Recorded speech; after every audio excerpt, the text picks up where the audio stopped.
অনেক দিন পর আমার মতো একটা স্লো ফ্রাইডে তার সাথে নতুন একটা ফার্নিচার কিনলাম, এই সব কিছু নিয়ে থাকছে আজকের ব্লগটা।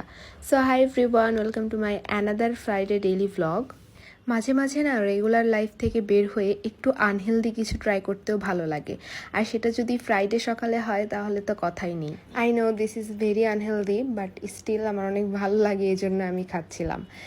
তো আমার অনেক ফ্লাওয়ার ভালো লাগে, আমি অনেক ফ্লাওয়ার পছন্দ করি।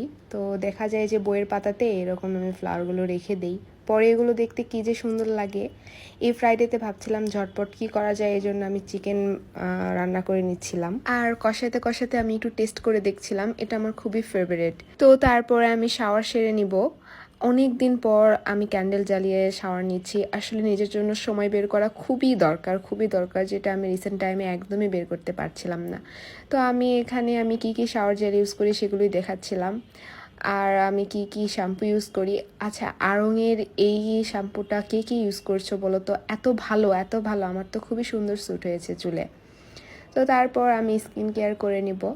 আচ্ছা, তোমাদের কি মনে আছে আমার একটা ডেস্ক ছিল, ওইটা নিয়ে আমি অনেক অনেক কোশ্চেন পেয়েছিলাম তোমাদের থেকে। তো আমার আসলে জায়গার স্বল্পতার কারণে ওইটা চেঞ্জ করে আমি নিউ একটা নিয়েছি, অ্যান্ড এটা আমার কাছে বেশি ভালো লেগেছে। তো এটা আমি নতুন একটা ডেকোর করে আবার তোমাদের সাথে শেয়ার করব। ওই ডেস্ক মেকওভারটা আমার পেজে এখনও আছে। আলহামদুলিল্লাহ, সবাই এত বেশি পছন্দ করেছিল, অ্যান্ড আমারও অনেক পছন্দের একটা জায়গা ছিল ওইটা ছেড়ে আসতেই না আমার সব থেকে বেশি কষ্ট লেগেছিল। তো যাই হোক, সন্ধ্যার দিকে না অনেক বৃষ্টি হচ্ছিল, বাতাস বৃষ্টি, এর মধ্যে আমি ভাবছিলাম একটু পাকোড়া ভেজে নেওয়া যাক। তো ফ্রাইডে সন্ধ্যা যেহেতু আমি বেরো হই নাই, কারণ আমার ভালো লাগছিল না এরকম ওয়েদারে। তো আমি ঝটপট পাকোড়া ভেজে নিলাম, তার সাথে 2 রকম সস নিয়ে নিলাম। আমার সস অনেক ভালো লাগে যে কোনো জিনিসের সাথে।